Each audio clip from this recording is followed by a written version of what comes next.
Good morning, people, or good night for me. It's 11 a.m. I need to go to bed. Okay, so I want to tell a story that happened a few weeks ago. Jesus saved my ass from going to jail. Now, Jesus will be your best public defender, best lawyer on earth. But one day he will be your judge. Now, a few weeks ago, I got out of school and I'm trying to find the Starbucks before I drive all the way back home. And what happened was the roads were totally vacant. So I realized I passed the Starbucks. So I pulled over to the curb, except this car was behind me. And she was not, I was like, go in front of me. And she was not going. And she's just sitting there. So I try to pull a little closer to the curb, and my tire barely brushes against the curb because I'm trying to let her go. She just sits there. Finally, she goes. I wait till she turns. It's vacant. I kind of make my illegal U-turn. Is that illegal? I don't know. Kind of illegal. Okay, so I find the Starbucks. I get my Frappuccino. I am sitting in the parking lot drinking my Frappuccino, watching something on YouTube. And I've talked about how I hear God talking to me in different ways sometimes, usually through my conscious spirit. It could be audio, And I'm just sitting there drinking my frap, and I'm hearing this heavy in my conscious. I knew it was from God. I always know when it's from God, when God's trying to speak to me. And he said, a cop is going to pull up to the right hand side of you. And I'm thinking, what? And the first thing I said was, for what, God? Eating my Frappuccino. Like, I didn't do anything. And then I'm thinking, wow, I heard that hard in my conscience. And what I and I had in my shorts, in each left and right pocket, was my panic attack medication, my Xanax, which these particular ones weren't under a script of mine, not these ones. And then I heard it again. I heard him say, a cop is gonna pull up on the right hand side of you. And I'm like in a parking lot. And then I heard, you need to drive away right now, and you shouldn't be having your stuff out like that. I heard that.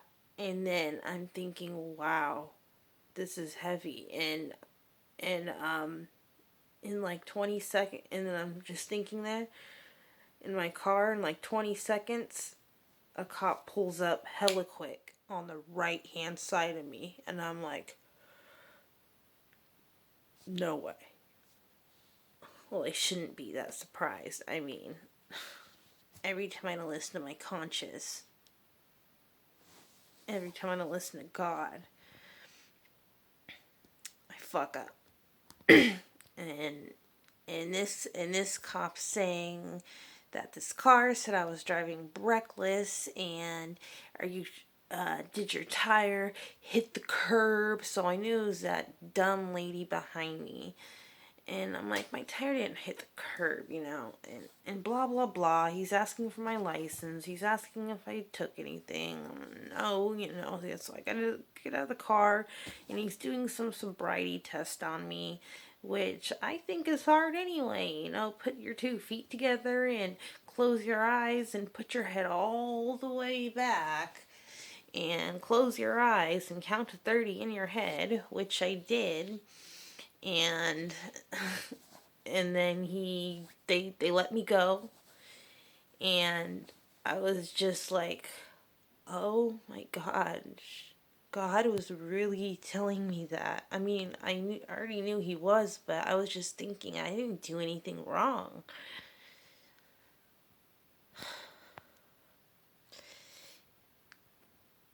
I mean, I was scared once I stood out of the car, but I was like, I there's no way God's gonna let me get in trouble over something so little. He warned me. I mean, I should have got out of there right then. And I'm thinking, like, I was thinking, there's no way he gave me my license back. I mean, I prayed like for 35 minutes before I went and got my license back, because I thought it was impossible to get it back, and I was amazed. And I'm thinking, there's no way he helped me get this car, and it's gonna be all taken away if I went to jail. So Jesus had my back, even though he warned me and I didn't drive out of there fast enough. So listen when I tell you that God will speak to you.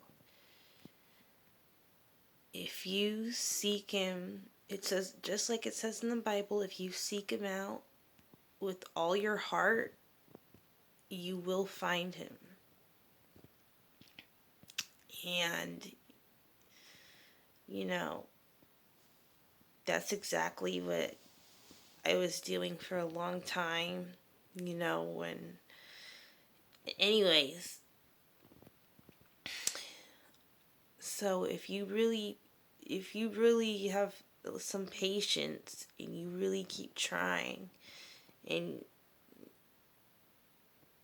and no one's perfect. I'm stuck in sin right now, and I'm just having faith that God got me in my car, so he's gonna show me another road to take. But if you really concentrate and you really ask God and you pray, not just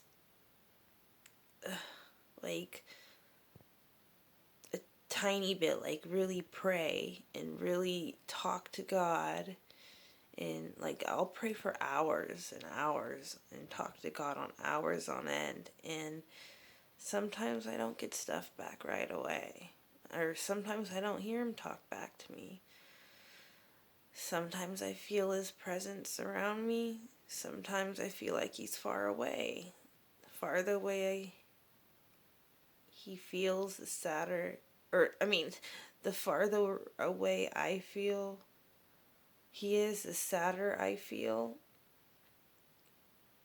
And it's like, I know you're omnipresent, but like, God, I want more of you. I need more of you, I say. And just, he will talk back to you if you really want him to, and if you really keep trying to reach out to him, not just one time and give up and don't believe anymore, but if you really seek him out with like your whole heart, he will start talking back to you, and he will have your back. I mean, by far.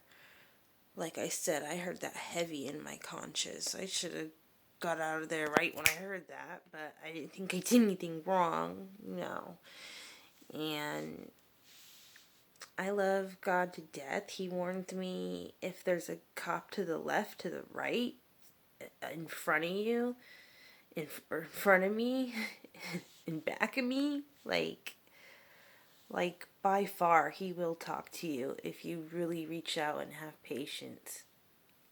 And that's just one story of God. So I guess I'll wrap this up for now. Man, it's already been 10 minutes. Okay. Later.